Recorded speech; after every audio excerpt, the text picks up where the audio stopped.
जम्मू कश्मीर के पहलगाम में हुए आतंकी हमले के बाद भारत और पाकिस्तान के बीच तनाव बढ़ चुका है और इसी तनाव के बीच दोनों देशों के बीच में क्या युद्ध होगा, ऐसी बातें लगातार की जा रही है। और इसी को देखते हुए भारत सरकार की तरफ से तैयारियां शुरू हो चुकी है। भारत सरकार की तरफ से 7 तारीख को देश की 244 जिलों में एक मॉक ड्रिल जो है आयोजित करने का आदेश सुनाया गया है और इन इलाकों में हर एक आपातकालीन स्थिति से निपटने के लिए मॉक ड्रिल किए जाएंगे। किस तरह का ये होगा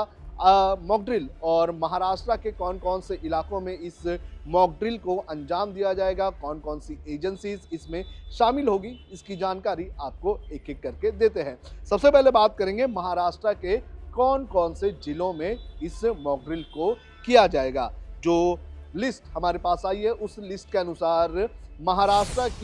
के कुल 17 जिलों में इस मॉक ड्रिल को अंजाम दिया जाएगा, जिसमें खासतौर पर मुंबई पर सबसे ज़्यादा नज़र रहेगी। मुंबई की अगर बात करें तो मुंबई का बड़ा इलाका जो है वो समुद्र से लगता है और इसी को देखते हुए मुंबई में बड़े पैमाने पर इस मॉक ड्रिल को अंजाम दिया जाएगा। मुंबई के अलावा उरण और तारापुर जैसे जो इलाके हैं, जो समुद्री सतह से लगने वाले जो इलाके हैं, उन इलाकों पर भी बड़े पैमाने पर मॉक ड्रिल की जाएगी। इसके अलावा कोंकण क्षेत्र में आने वाले थाने, पुणे, नासिक, रोहा, दादगांव, नागो थाने, यहाँ पर भी मॉक ड्रिल की जाएगी। इसके अलावा मनमाड़ इलाके में भी मॉक ड्रिल की जाएगी। सिन्नर,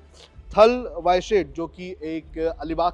के पास, अलीबाग बीच के पास जो एक समुद्री तट है, वहाँ पर भी मॉक ड्रिल की जाएगी। इसके अलावा पुणे के पास के पिंपरी चिंचवाड़ में भी मॉक ड्रिल की जाएगी। इसके अलावा औरंगाबाद जो कि जिसे अब संभाजी नगर कहा जाता है, उस वहाँ पर भी मॉक ड्रिल की जाएगी। इसके अलावा भुसावल, रायगढ़, रत्नागिरी और सिंधुदुर्ग, यहाँ पर भी इस मॉक ड्रिल को किया जाएगा। आपको बता दें कि ये अधिकतर इलाके जो हैं वो समुद्र से लगने वाले इलाके हैं और यहाँ पर बड़े पैमाने पर मॉक ड्रिल की जाएगी। आपको ये भी बता दें कि 26/11 आतंकी हमले और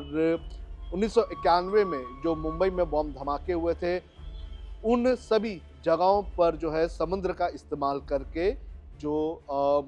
जो हथियार थे, जो बॉम्ब्स थे, वो लाए गए थे। तो समुद्र पर सबसे ज़्यादा नज़र महाराष्ट्र में रहेगी।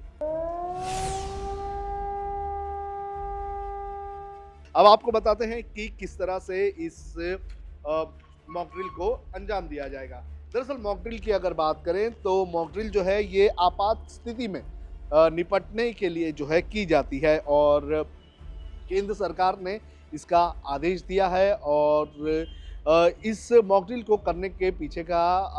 कारण ये है कि अगर आने वाले दिनों में कुछ स्थिति ऐसी बन जाती है जिसमें भारत और पाकिस्तान के बीच युद्ध होता है और शहरों को निशाना बनाने का काम शुरू होता है, तो ऐसे हालातों में किस तरह से निपटा जाएगा, किस तरह से इमरजेंसी सर्विसेज शुरू रखी जाएगी और किस तरह से जो अलग अलग जो इमरजेंसी वाली चीज़ें हैं उन सभी चीज़ों को अंजाम दिया जाएगा, इसमें उसका एक परीक्षण किया जाता है। मुंबई में खास तौर पर अगर महाराष्ट्र और मुंबई की बात करें तो जो जिला अधिकारी हैं, जो डिस्ट्रिक्ट कलेक्टर है, उन्हें जो है इस तरह के मॉक ड्रिल्स कंडक्ट करने की जिम्मेदारी दी गई है। इसके अलावा डिफेंस वार्डन और होमगार्ड्स इसमें शामिल रहेंगे और साथ ही साथ एनसीसी कैडेट्स,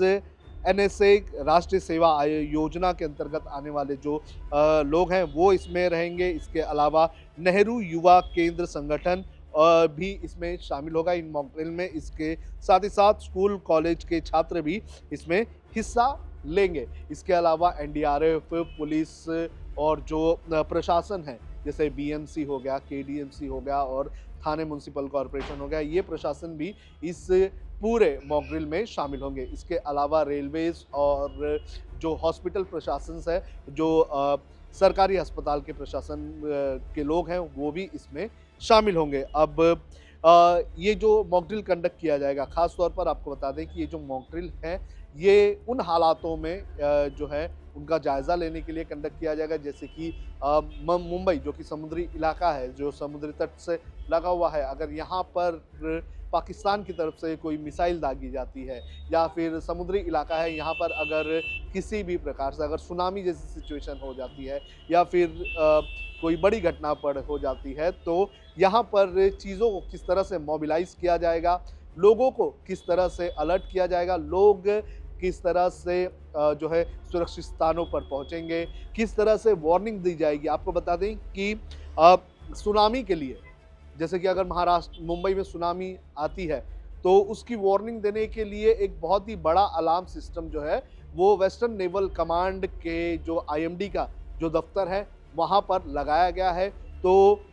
इन जो सायरन्स है उनके ज़रिए जो है लोगों को अलर्ट करने का पहले काम किया जाएगा और फिर जो इमरजेंसी सर्विसेज हैं, उनका संचालन किया जाएगा। तो कल जो 244 जो डिस्ट्रिक्ट है जहाँ पर ये मॉक ड्रिल कंडक्ट की जाएगी, इन सभी मॉक ड्रिल्स की एक रिपोर्ट बनाई जाएगी और ये रिपोर्ट जो है वो केंद्र सरकार को भेजी जाएगी और इसके बाद केंद्र सरकार इन सारी चीज़ों का आकलन करेगी कि किस तरह से हमारी जो इमरजेंसी सिचुएशन में लड़ने की क्षमता है, किस तरह से हमारे जो एजेंसीज़ हैं वो इमरजेंसी सिचुएशंस में काम कर सकते हैं। तो इनका जायज़ा लेने के बाद सरकार एक और फुल प्रूफ प्लान बनाएगी और उस फुल प्रूफ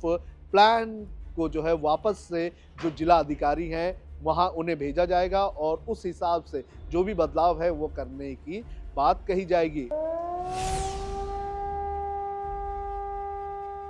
आपको बता दें कि मुंबई में ख़ास तौर पर अगर बात करें तो बहुत ही बड़ा और एक बहुत ही ज़्यादा पॉपुलेटेड ये शहर है। तो ऐसे में इस शहर में इमरजेंसी सिचुएशंस में आपातकालीन स्थिति में निपटने के लिए एक कड़ा जो है कार्यक्रम बनाना चाहिए और उस पर काम किया जा रहा है। अगर मुंबई की अगर बात करें तो यहाँ पर रेलवेज़ हैं, मुंबई पुलिस हैं, इसके अलावा फायर ब्रिगेड है और बीएमसी का जो डिज़ास्टर मैनेजमेंट जो डिपार्टमेंट है, वो सभी लोग इस इमरजेंसी जो मॉक ड्रिल होगा, इस मॉक ड्रिल में शामिल होंगे। और इन मॉक ड्रिल में इसके अलावा आपको बता दें कि जो एनएसजी कमांडोज जो तैनात किए जाते हैं, इसके अलावा नेवी के जो ऑफिसर्स हैं, जो नेवी के अलग अलग जो स्टेशंस हैं, वो भी पूरी तरह से अलर्ट रहेंगे। नेवी की अगर बात करूं तो नेवी खास तौर पर मुंबई में जो समुद्री इलाके हैं वहां पर एक मॉक ड्रिल कर सकती है। आपको बता दें कि 26/11 आतंकी हमले के बाद हर साल जो भारतीय नौसेना है और जो वेस्टर्न नेवल कमांड है, जो मुंबई से लेकर गोवा और गुजरात तक की सीमा की जिम्मेदारी रखता है, वो वेस्टर्न नेवल कमांड जो है वो हर साल एक समुद्री कवच नाम का एक ऑपरेशन चलाता है, जिसके तहत मुंबई से लगने वाली और वेस्टर्न नेवल कमांड के हद में आने वाली जो समुद्री सीमा है, वहाँ पर किस तरह की सुरक्षा है या फिर कोई यहाँ पर घुसपैठ कर सकता है या नहीं कर सकता है, उसका एक ऑपरेशन चलाया जाता है। तो इस तरह से पहले ही ऑपरेशन चलाए जाते हैं, लेकिन जिस तरह से स्थिति इस वक्त भारत और पाकिस्तान के बीच बनती हुई नज़र आ रही है, उसके बाद एक बार फिर से मॉक ड्रिल करने की बात कही गई है और इस मॉक ड्रिल का आंकलन करने के बाद एक विस्तृत रिपोर्ट तैयार की जाएगी और उसके बाद हो सकता है कि भारत की तरफ से पाकिस्तान के खिलाफ कोई बड़ा एक्शन लिया जाए। आपको क्या लगता है कि भारत जो है वो पाकिस्तान के खिलाफ कोई बड़ा एक्शन लेगा? आप हमें कमेंट करके ज़रूर बताएं।